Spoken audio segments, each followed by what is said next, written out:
ashram of Saint Ramanar at Arunachala drew crowds of devotees on September the 1st to mark the completion of 50 years since Ramanar first set foot on the sacred soil of this historic mountain shrine. From far and near they flocked for darshan of the holy sage, who by the severest austerities and profound contemplation has attained spiritual wisdom and serenity unique in the country. Thousands draw comfort from his mere presence, for he neither preaches nor blames, setting at ease all who come to him by the essential goodness he radiates to all around.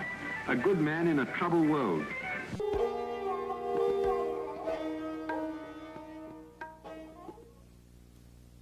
He adhered to a punctual routine, which included going out for a stroll twice a day. At these times, he would walk up on the slopes of his beloved Arunachala hill, and if any attachment to anything could be said of him, it was surely an attachment to the hill. He loved it and said it was God himself, the spiritual heart or center of the earth. He seemed to never be so happy as when wandering around its slopes, and once remarked that there was not one spot on the hill where he had not set his foot. He also encouraged devotees to walk around the 8-mile circumference of the hill, as it has been well known from ancient times to be a very potent spiritual exercise. Generally, the Maharshi appeared to be indifferent, a witness to what was going on around him. Nevertheless, he was always aware of what was happening and seemed to be very particular about certain matters. First of all, he insisted that he should be accessible to devotees and visitors at all times, even on the day of his death when he had no strength to even hold his head erect.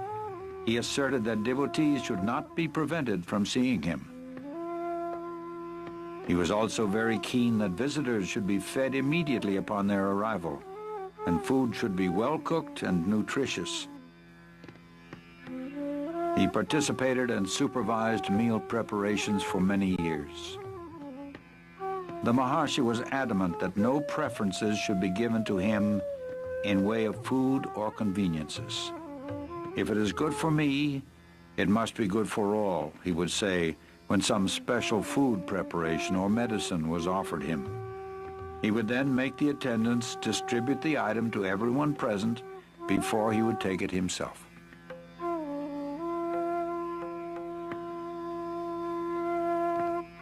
In his company, one would notice a total absence of distinction between men and women of different castes and creeds, of different races and religions, between a prince and a peasant, an ascetic and a householder.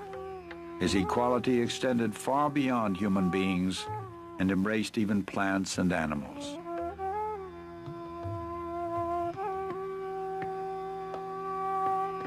His love for and affinity with animals can be compared only to that wonderful child of Christ, St. Francis of Assisi. They all came to him, dogs, snakes, monkeys, crows, deer, peacocks, chipmunks, and cows, to name a few. Their silent language was known to him, and when he spoke, they understood and obeyed. He arbitrated the monkeys' quarrels.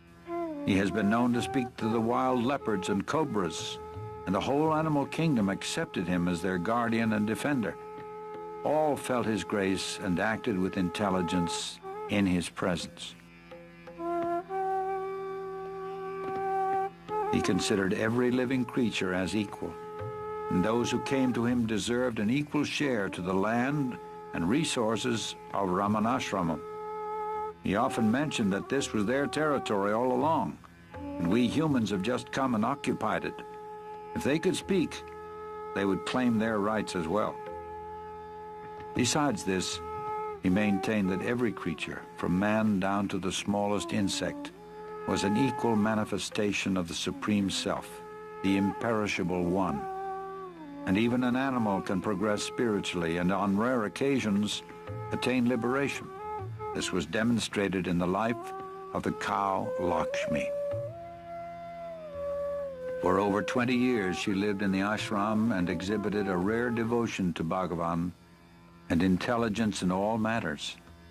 Bhagavan fully reciprocated her gentle devotion, and on her last day, and her end was near, in perfect reality.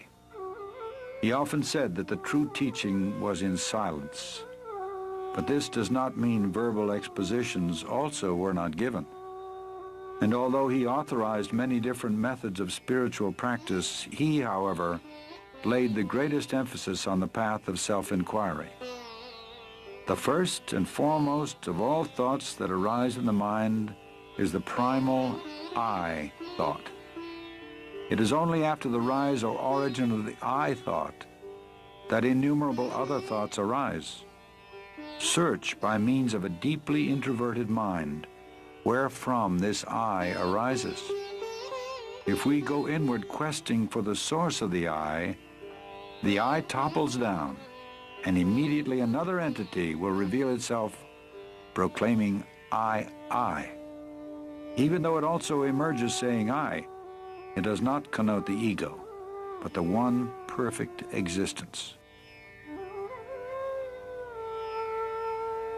People of all religions came to him, and he never advised any of them to change their faith or abandon their creeds.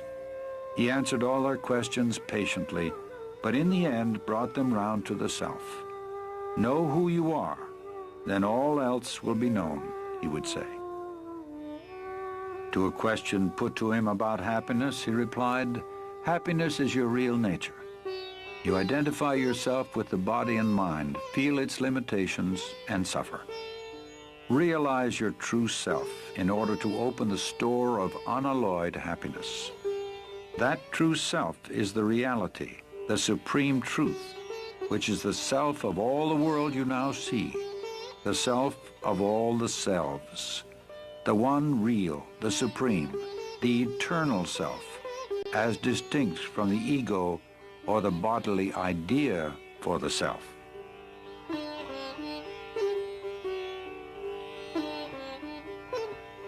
He never advised anyone to renounce their families or move to the forest. The obstacle is the mind, he would say. It must be got over whether at home or in the forest. And why should your occupation or duties in life interfere with your spiritual effort? By giving up activities is meant giving up attachment to activities or fruits thereof, giving up the notion, I am the doer. The practice of his teaching doesn't require outward rituals or ceremony. It takes one straight to the source of one's own being, which is the source from whence all religions spring and must ultimately resolve. It can be practiced by men and women of all walks of life, regardless of their environment.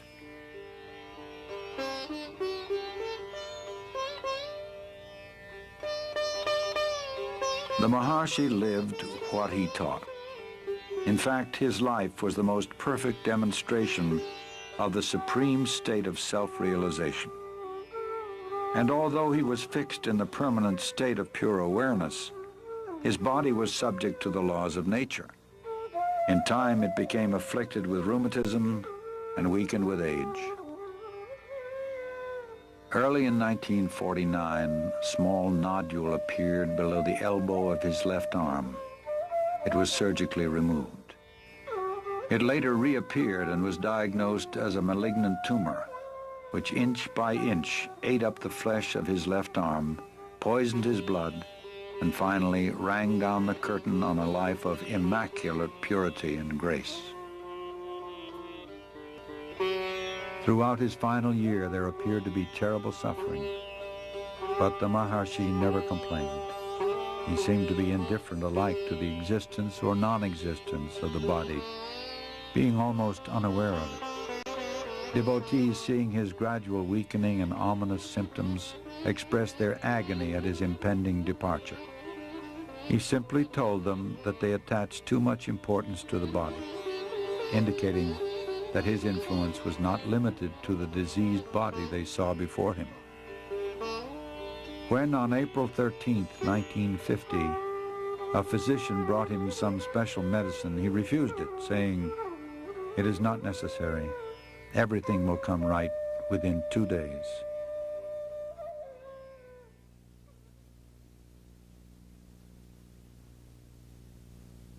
The next day, a long crowd filed past the open doorway. There was no struggle, no spasm, no other sign of death, only that the next breath did not come. At that very moment, an enormous star trailed slowly across the sky and disappeared behind the holy Arunachala hill. Many saw it, even as far away as Madras, and felt what it portended. It was exactly 8:47 p.m., April 14, 1950. Next day, a pit was dug and the body interred with divine honors. The crowd, packed tight, looked on in silent grief.